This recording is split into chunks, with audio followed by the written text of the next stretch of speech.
walking down a lane that had colors on both sides, just brilliant colors. I had dabbled in art, and or Rembrandt, either one could not reproduce those colors. They were so bright. This light surrounded me, and I believe to this day that was the Holy Spirit that surrounded me and took care of me. And I've never felt so good and so safe in all my life. After all this was over, I realized what had really happened. It was a double conversion. Not only had this make-believe prayer converted this atheist on the floor, it had also converted this atheist doctor that it was working on him. That's the only reason I can appear to you here now, to tell you that there is a life after death, and it ain't all good. Most of you viewers out there can tell the difference between simple fainting, clinical death, and biologic death. Charles McCaig, take that case for example, who was on the treadmill. I could tell that he was in clinical death. He had a startled question on his face. He was about to ask the question. He looked dumbfounded at me as he's walking on the treadmill. I noticed his heart had stopped, his breathing had stopped, but he was still walking and talking for a minute or two before no brain to the blood flow to the brain registered, and he dropped dead. He was dead and didn't even know it. I should have told him. But what did he do? As soon as we started the clinical death treatment, CPR, we started the heart up again, started breathing again, he came back. This was a case of clinical death.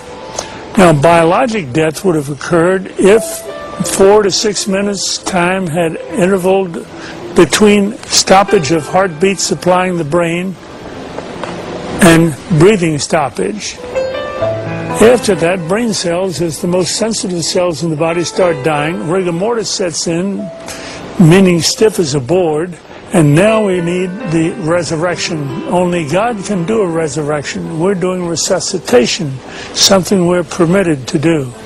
And now we want to introduce to you Howard Storm, an art and literary professor who was in Paris with his class when he suddenly had a stomach rupture, an ulcer rupture, peritonitis, shock, sudden death, clinical death, resuscitation, hell experience.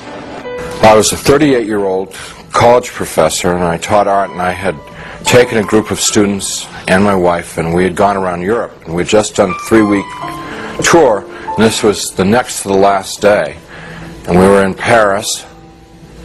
And at 11 o'clock in the morning, I had a perforation of my stomach.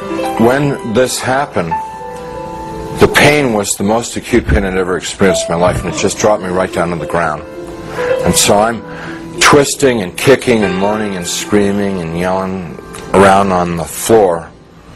And my wife called the desk, and they called an emergency service. A doctor came, and he called an ambulance because he knew what was wrong, and they took me about 8 miles across town to the public hospital, to the General Hospital of Paris, where I was taken into emergency, examined by 2 more doctors who knew exactly what was wrong with me, and then they took me away to the surgery hospital, which was a couple blocks away.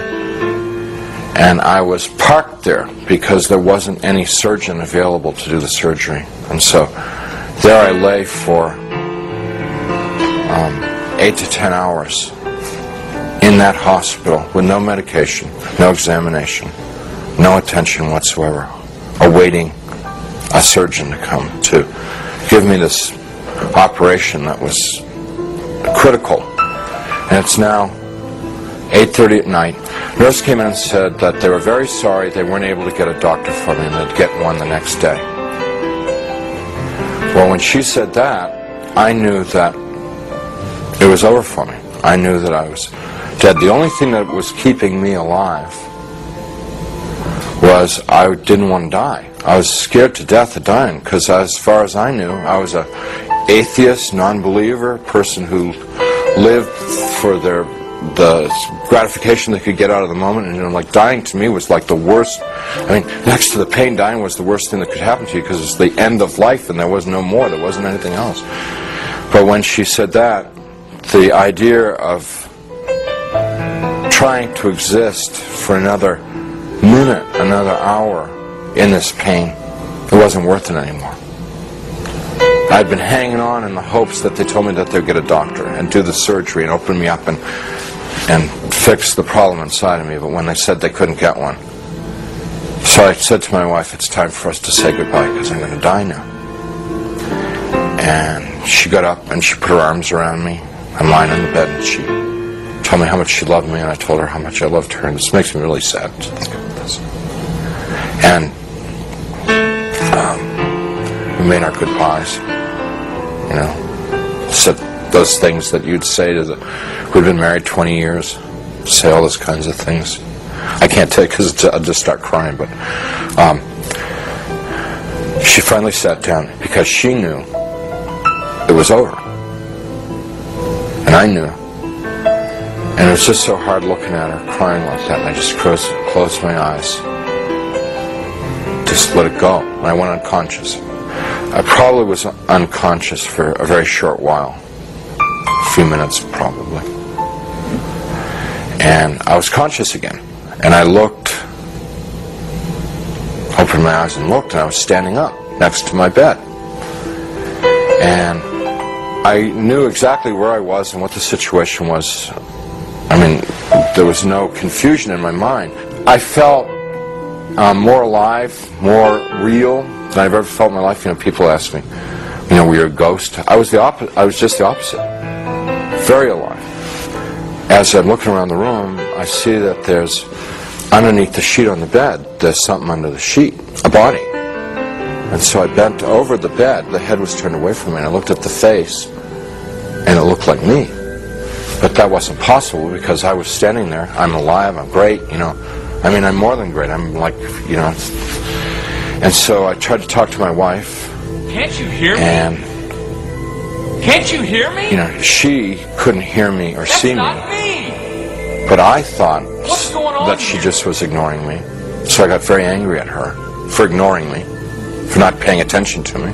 And I'm screaming and yelling at her, what's going on here? Why is this body in the bed that looks like me, and how to get there and stuff like that. And I had a sneaking suspicion that the body in the bed was me. But I didn't want to think about that because that was too scary. So I'm getting really agitated and upset because this is all too weird. You know, this can't be happening. It's impossible. I've got a hospital gown on, and it's like really, everything's really real. And I hear people calling me outside the room, and they're saying to me in soft, gentle voices, Howard, you got to come with us now. Come quickly. Come out here. So I go over to the doorway of the room, and there's people out in the hallway, and they're the hallway's dank. It's gray. It's not light or dark. It's just gray, and they're all in grayness, and they're men and women. And what they're wearing might possibly be hospital uniforms. And I asked them if they were from the doctor to take me to the operation. And I told them, I said, I'm really sick and I'm going to have an operation and I'm going to die if I don't get this operation. And I was supposed to have the operation 8 hours ago. And I'm telling them all this stuff. And they're going, well, you know, we know, we understand. You know, you got to come quickly. Howard, come out here. Howard, come quickly. Come with us. Howard, we've been waiting for you. Waiting. I left the room, which was real, clear, bright, and went into the hallway, which was dank and hazy, and followed these people. We had a very long journey. There's no time, and whenever I make a reference to time, it's just an illusion because there was no time in this place. But this journey, if I were to